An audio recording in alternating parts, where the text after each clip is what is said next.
네, 오산교회 제자훈련의 터다지기 인도자 지침서 2장을 함께 어떻게 진행하고 인도할지를 나누도록 하겠습니다. 2장의 주제는 하나님과 매일 만나는 생활이 되겠습니다. 표를 보시면 가장 먼저 기도로 시작합니다. 지난주에 제자훈련 때 이제 인도자께서는 다음 주 기도와 찬양을 준비해 달라고 참여자분들께 어떻게 지시를 했을 겁니다. 어떤 분은 기도를 맡으시고 어떤 분은 찬양을 준비해 와달라고 하셨을 겁니다. 그것을 시작하는 겁니다. 그래서 시작은 기도로 시작합니다.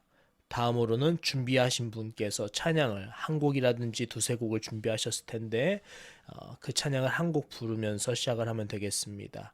예를 들어서 아래처럼 복음성가가 될 수도 있겠고, 복음성가 같은 경우는 유튜브를 미리 이렇게 나눠 주시면은 그 찬양을 모르시는 분들도 일주일 동안 잘 준비를 해서 부르실 때 참여를 적극적으로 할 수 있겠습니다. 또는 찬송가를 나누셔도 되겠습니다.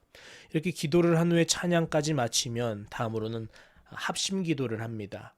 기도 제목이 이렇게 네 가지가 있는데요. 이 네 가지 중에서 한 가지만 기도하겠습니다. 네 가지를 다 기도할 수는 없습니다. 그래서 오늘 제자 훈련에서는 예를 들어서 네 번째 제자 훈련 이 제자 훈련 시간을 위해서 기도합니다. 이런 식으로 합심으로 기도를 하도록 합니다. 합심 기도를 마친 후에는 과제를 점검합니다. 지난주에 내었던 과제 중에 하나는 말씀과 기도 생활을 어떻게 잘 했는지, 또 지난주 말씀을 나누면서 삶에서 어떻게 적용하여 실천하기로 한 부분 잘 실천을 하셨는지 생활 숙제에, 그리고 또 독서 과제, 어떤 신앙 서적을 읽기로 했다면 그 신앙 서적을 잘 읽고 느낀 점을 나누는 것입니다. 그러나 이것은 아무래도 과제를 점검하는 것이지 그것을 집중적으로 하는 것이 아니기 때문에 이것에는 시간을 많이 배분할 수가 없습니다. 그래서 한 사람당 1분 내외로 얘기를 나누도록 유도하는 것이 좋겠습니다. 예를 들어서 말씀 기도 생활 이번 주에 어떻게 살았고, 생활 실천에서는 어떻게 잘 실천했고, 독서에서는 어떤 느낌을 받았다라는 걸 통합적으로 1분 이내 또는 많으면 2분까지 한 사람당 이렇게 시간을 잘 배분해 주시면 좋겠습니다. 그래서 첫 번째 기도와 찬양 부분에서 한 5분 정도 시간을 배분하고, 합심 기도에서 한 1, 2분 정도 시간을 배분하면은 여기까지가 7분이 되겠죠. 과제 점검까지 한 사람당 1분 이내라고 한다면은 그 6명이다. 리더님까지 합쳐서 그럼 6분일 텐데 7분, 6분, 한 12분, 넉넉하게 15분까지 이렇게 볼 수 있겠습니다. 그럼 나머지 1시간 중에서 15분을 썼으면은 45분 동안 또는 더 많게는 이제 교재 공부의 본론에 더 치중하실 수 있겠는데요. 교재 공부할 때도 주의하셔야 될 두 가지가, 하나는 시간 배분입니다. 참여자분께서 9을 말할 때 인도자는 하나를 말하는 양, 즉 최대한 리더는 말을 줄이고 참여자분들이 더 적극적으로 참여할 수 있도록 이렇게 그것을 진행해 주는 겁니다. 마치 유재석처럼 말이죠. 두 번째로 주의해야 될 게 존중입니다. 말 그대로 성도님들 중에서 누가 봐도 엉뚱하거나 저거는 좀 성경적이지 못한데라는 의견이 있을 수 있어요. 그러나 그것을 두고 정죄하거나 비판하거나 뭔가 너무 가르치려고 드는 것은 좋지 않습니다. 왜냐하면 우리도 한때는 신앙적으로 성숙하지 못했기 때문에 저 성도의 모습이 옛날의 나의 모습이다라고 생각하시면 돼요. 그러면 옛날의 나의 모습일 때 아무리 답답해서 가르치고 싶어도 그것 또한 과정이라고 생각하고, 그 사람 입장에서는 충분히 그렇게 생각할 수 있겠다 공감해주고, 그 사람이 다음에는 더 영적으로 성숙할 수 있을 것이다라는 믿음을 가지고 기다려주면서 경청해 주는 것이 필요하다 볼 수 있습니다. 그렇다고 너무 좀 지나치게 틀리면은 따로 따로 잘 잡아주는 교정도 필요하다면 하는 게 좋을 수 있겠습니다. 2장의 목적입니다. 경건의 시간에 대해서 동기부여하는 것이 목적이고요. 동시에 어려운 면들이 있죠. 왜 습관화가 어려운지에 대해서 진단해보고 분석하는 시간을 가질 겁니다. 그리고 이제는 실제로 실천하기 위해서 이 경건의 시간을 습관화, 즉 정착할 수 있도록 결단하고 내 삶에서 어떻게 나의 하루 일과에서 이것을 집어넣을 수 있을까 계획하는 그런 것이 이 과의 목적이라 할 수 있겠습니다. 먼저 서론을 읽으실 텐데요. 서론을 읽고 나시면은 이제 요약을 해 주셔야 됩니다. 서론이 뭐냐면은 페이지를 펴보시면은 우리는 예수님을 믿는다는 것과 하나님과 만나서 마음을 나눈다는 것은 같은 말이 아니라는 사실을 알아야 한다 하면서 이제 서론의 마지막을 이렇게 맺지요. 이제 어떻게 매일 하나님과 인격적인 교제를 나눌 수 있는가를 공부하도록 하자. 이렇게 서론을 함께 읽습니다. 한 줄씩 돌아가면서 읽는 게 제일 좋겠습니다. 글을 못 읽으시는 성도님들이 계실 수 있기 때문에 그 부분에 대해서는 이제 인도자께서 대신 읽거나 아니면 애초에 함께 읽거나 또는 누군가 글을 읽을 수 있는 자를 대표자로 삼아서 그분께 끝까지 읽게 하건가 이렇게 할 수 있겠습니다.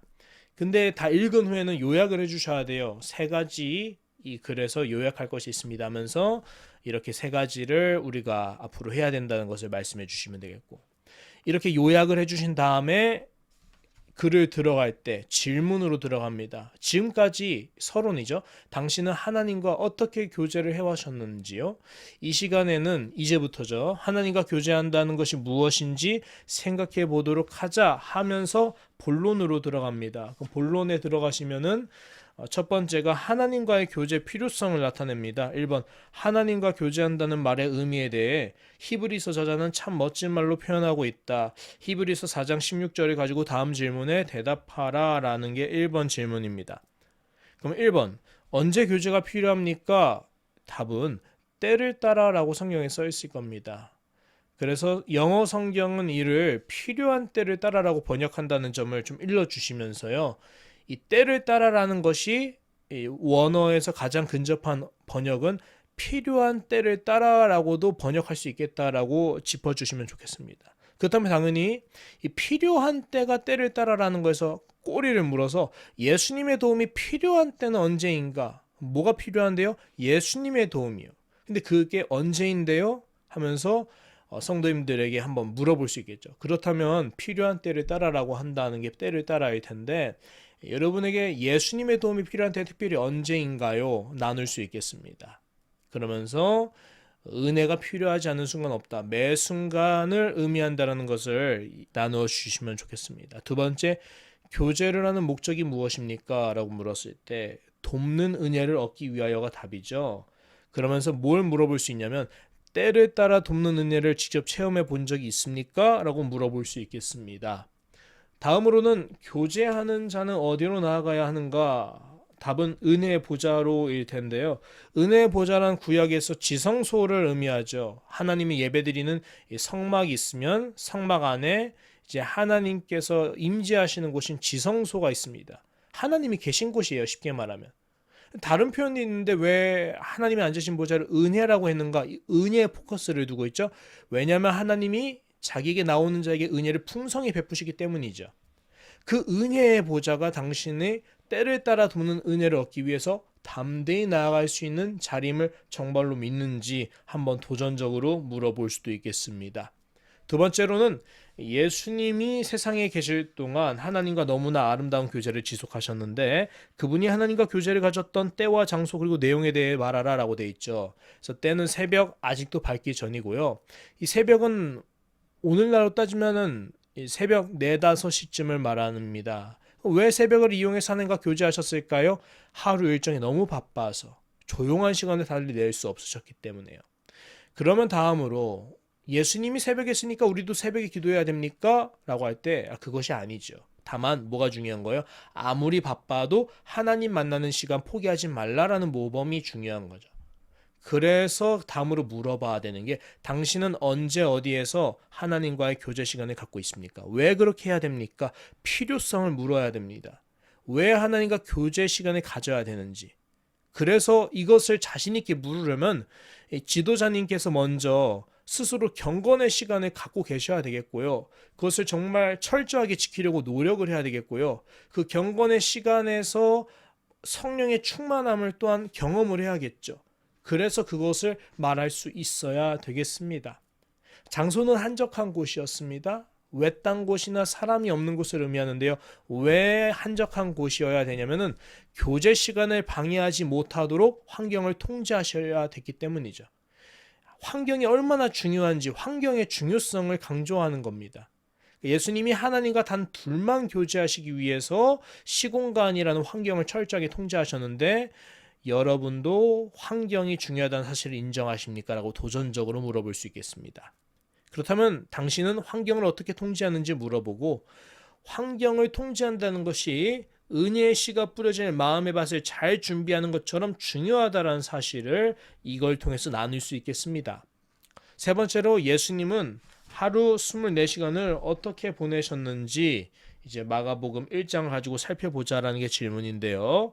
1번 안식일 오전이죠.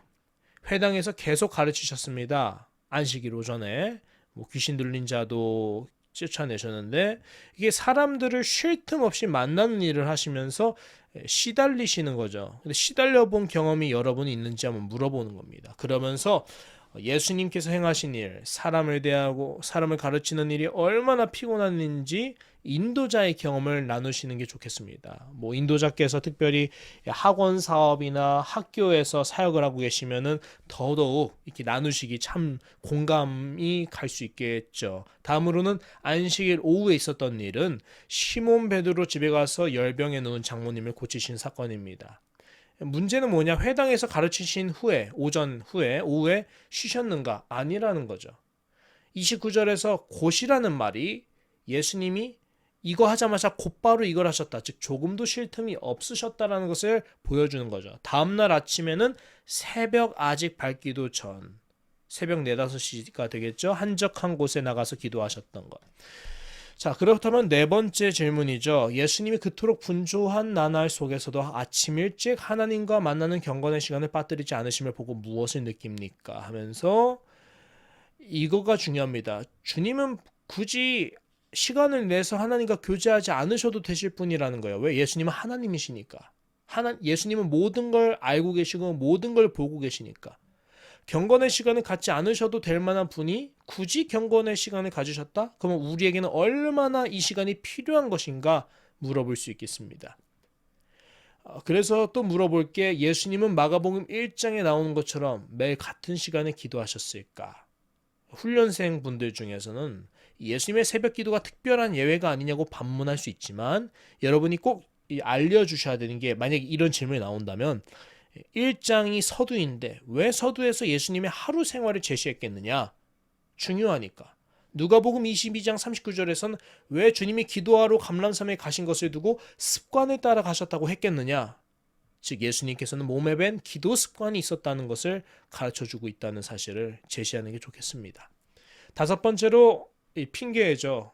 그러나 이 핑계를 통해서 경건의 시간을 빼먹었을 때 입었던 피해가 무엇인지를 지도자님께서 먼저 나눠주시면 참 도움이 될 겁니다. 사람은 자기의 연약함을 굳이 드러내고 싶어 하지 않습니다. 부끄럽잖아요. 그런데 그것을 드러내는 순간 놀랍게도 나만 자유해지는 게 아니라 내 이 간증을 들은 사람들도 그거보다 더 심한 죄를 지을 수도 있고 그거보다 더 안 좋은 상황이 있을 수도 있는데 이 사람들에게 마음이 열리고 회복되고 하나님 앞에 담대하게 나가는 그런 역사가 일어날 수 있어요. 그래서 이런 부분을 나눌 때 굳이 부끄러워하시거나 죄책감을 가져서 숨기실 필요가 없습니다. 당당하게 말씀하셔도 돼요. 이해 못하는 사람 없습니다. 다 이해하고요. 무엇보다 그것을 통해서 우리가 더 그래 이것이 얼마나 피해가 극심한지 알았어. 이제 우리 같이 잘해보자. 이런 식으로 나갈 수 있겠습니다. 그래서 루터의 경우도 함께 얘기해 주셨으면 좋겠습니다. 매일 시간을 놓고 하나님과 만나고 싶어도 잘 안 되는 이유가 무엇입니까? 라고 할 때 삶의 우선순위를 나눠주는 게 좋겠지요. 즉 가장 소중하다는 말은 가장 먼저 해야 되는 우선순위. 그러면서 가장 소중한 것은 가장 먼저 하듯이 경건의 시간이 가장 소중하다는 말은 우선순위의 문제이지 긴급성의 문제가 아니다. 즉 필요할 때만 기도해야 된다 이게 아니라 필요하지 않아도 중요한 것이기 때문에 항상 해야 되고 그러므로 절대 하루에서 빼먹지 말라. 반드시 일과 중에 포함해라. 밥 먹는 것처럼 이걸로 결론을 도출해야 되겠습니다. 일곱 번째는 이제 경건의 시간을 위해서 몸에 익혀야 될 습관이 있다면 그것은 무엇인지 훈련생들이 가진 노하우들이 잘 나누어지도록 최대한 성도님들을 격려해서 지지하는 태도를 유지하도록 해주시면 좋겠습니다. 그리고 이 부분 가장 중요하죠. 많은 성도님들이 동시에 느낄 겁니다. 경건의 시간을 갖지 않았는데 갑자기 오늘부터 우리 경건의 시간을 했으니까 앞으로 이번 주는 경건의 시간을 철저하게 지킵시다 하면 어려울 겁니다. 그러니까 어려운 이유를 나눠줘야 대비를 할 수 있겠죠. 그래서 이 부분을 좀 읽어보시고 이제 초기에 강력한 노력과 의지가 필요하다라는 사실, 이렇게 에너지에 대해서 설득해 주시면 되겠습니다. 여덟 번째로 바른 교제를 나누려면 반드시 기도해야 된다는 사실인데 매일 어떻게 기도하는지, 언제 어디서 또 한 번 기도하면 얼마나 몇 분간 기도가 지속되는지, 얼마나 깊이 기도하는지를 물어보는 거죠. 이렇게 이것 또한 지도자님께서 깊이 있는 기도를 해주실수록 성도님들이 여러분을 닮아서 깊이 있는 기도의 시간으로 나아갈 겁니다. 기도하실 때 생각하셔야 될 게 예수님께서 어찌 너희는 한시도 깨어서 기도하지 않느냐라고 물어보시는 게 사실 진짜예요.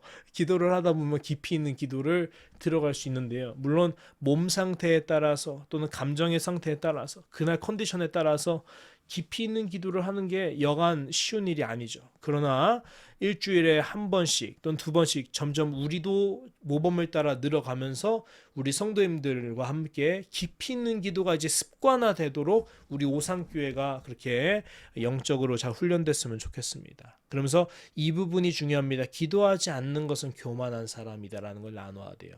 왜요? 하나님의 은혜 없이 도움 없이도 괜찮다고. 그러니까 기도를 긴급성으로만 아는 거지 필수성으로 아는 것이 아니다라는 사실 중요합니다. 아홉 번째로 이제 시편 119편 97에서 102절을 펴놓고 대답하라는 건데요. 말씀을 읽고 묵상하는 것은 하나님과 만날 때마다 그분의 말씀에 귀를 기울인 태도이다. 그러므로 성경을 대하는 마음가짐은 어때야 되는가 할 때 97절 말씀을 사랑해야 된다면서 내가 주의 법을 어찌 그리 사랑하는지요. 여기서 103절에서 시편 기자는요. 주의 말씀을 어느 정도 사랑한다고 고백하냐면 꿀보다 더 라고 말합니다. 즉 제일 좋아하는 음식보다 더욱더 사랑한다고 하는 거죠. 그러면서 물어보셔야 될 게 여러분들께서는 주님의 말씀은 정말 꿀보다 더 사랑합니까? 주님의 말씀이 꿀보다 더 답니까? 라고 한번 도전해 보시는 게 또 좋겠습니다. 두 번째로 성경을 읽고 배우는 태도는 어떠해야 되는가라고 했을 때 순종해야 된다라는 거, 이 말씀을 함께 짚어보아도 되겠고요. 세 번째로는 배운 말씀을 마음에 간직하는 방법 정말 중요하겠죠. 계속 마음에 두고 묵상해야 된다. 이게 답입니다. 왜요? 종일 작은 소리를 읊조리나이다. 이 말씀을 언급하시면 되겠습니다. 그래서 말씀을 깊이 묵상하는 자, 이렇게 계속 깊이 묵상하는 자에게 주시는 축복 또한 있죠. 원수보다 지혜롭게 되고요. 스승보다 지혜롭게 되고요. 노인보다 지혜롭게 된다. 근데 이 뜻이 뭐냐면 이렇게 오른쪽에 나와 있는 것처럼과 같습니다. 네 번째로 배운 말씀대로 살기 위해서 어떻게 해야 됩니까? 주의 말씀을 지키려고 긴장하고 노력해야 된다. 이 말씀 발을 금하여서 모든 악한 길로 가지 아니하였사오며라는 것을 나눴으면 좋겠습니다. 위에 네 가지 사실 중에서 당신에게 가장 문제가 된다고 생각하는 것은 무엇인가? 아까처럼 솔직하게 털어놓는 게 중요하겠고, 여러 번째 답은 이 시간에는 하나님 앞에서 결단의 시간을 갖게 하는 것. 각자 성도님들마다 뭐 짧게 30초 정도 이내로, 왜냐면 이 정도까지 하면 분명 1시간 걸릴 거예요. 결단의 시간을 갖게 하는 것이 좋겠습니다. 마무리도 이렇게 맞춰야 됩니다. 오늘 이렇게 내용을 요약해 주셔야 돼요. 내용 요약은 간단하게 여러분께서 미리 준비하셔서 하시는 게 좋겠는데, 예를 들어서 저 같은 경우는 내용 요약을 이렇게 합니다. 잠시만요. 써놨는데 여기 있구나. 하나님과 매일 만나는 시간이 예수님께서도 지키실 만큼 중요하다는 사실을 알게 되었습니다. 저도 지키겠습니다. 이 정도로 요약했습니다. 간단하게. 결단하시고 적용을 기록해 주시고 적용을 나눠 주시고 마무리 찬양 한 장 부르시고 기도. 이 기도는 네 가지 다 하셔야 됩니다. 한 번에 같이 기도하셔도 되고 하나씩 기도하셔도 됩니다. 다음에 과제를 내줍니다. 세 가지죠. 생활 숙제 어떻게 할지, 성구 암송 과제 이 부분 외우는 거, 말씀 묵상하고 나누기입니다. 자, 오늘 이렇게 했는데요. 여러분 주의하셔야 될 게 이렇게 질문들이 11가지가 있는데 질문들 안에 제가 별표 치고 여러 가지 더 구체적인 거를 적어놨어요. 여기 있는 걸. 이거 다 안 하셔도 됩니다. 시간에 맞춰서 유동성 있게 잘 하시면 되겠습니다. 네, 리더자 모임을 이쪽으로 마치겠습니다. 고생하셨습니다.